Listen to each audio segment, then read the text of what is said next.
अस्सलाम वालेकुम, welcome to my channel cooking with Irsa Fatima. आज हम मसाला भरी भिंडी बनाएंगे।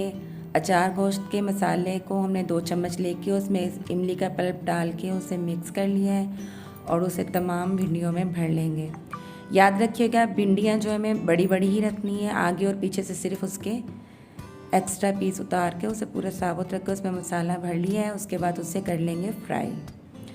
प्याज और टमाटर हमने दोनों चीज़ें 3-3 लेके ग्राइंड करके रख ली हैं। नमक, लाल मिर्च और हल्दी भी आधा चम्मच हमने पहले ही निकाल ली है। भिंडियाँ हो जाएंगी हमारी फ्राई। नेक्स्ट स्टेप में जो है हम प्याज डालेंगे ऑयल में और दूसरी तरफ हमारी भिंडियाँ फ्राई होती रहेंगी। तो जी, एक देगची में हमने 2 कप ऑयल लेके उसमें जो प्याज ग्राइंड किया था 3 अदद प्याज वो डाल के थोड़े सौते कर लिया है। फिर उसमें 2 चम्मच लहसुन अदरक के डाले हैं, उसे थोड़ा भूना। फिर जो 4 टमाटर हमने ग्राइंड किए हैं उसे डाल दिया है। इसे थोड़ा सा भून के इसमें तमाम मसाला जात भी डाल देंगे, जिसमें हमने आधा चम्मच लाल मिर्च ली है, आधा चम्मच ही हमने नमक लिया है और आधा चम्मच ही हमने हल्दी ली है।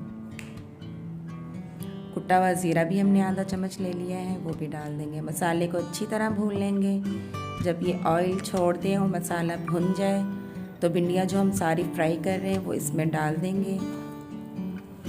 बहुत मज़ेदार भिंडियाँ बनती हैं, जिस तरह के अचार गोश्त बनता वही जायका इसका होगा। भिंडियों में अचार गोश्त का ही मसाला भर रहे हैं इमली का पल्प डाल के और उसे फ्राई करके इसमें भिंडियाँ डाल देंगे और थोड़ा सा 1 गिलास पानी डाल के इसको दम दे देंगे तो बेहतरीन मज़ेदार भिंडियाँ तैयार होंगी। आप ज़रूर ट्राई कीजिएगा और खाइएगा, बहुत मज़ा आएगा। और चैनल को सब्सक्राइब नहीं किया तो सब्सक्राइब कर दीजिए, लाइक कीजिए और दूसरों से शेयर भी कीजिए। अस्सलाम वालेकुम वरहमतुल्लाहि वबरकातुहू।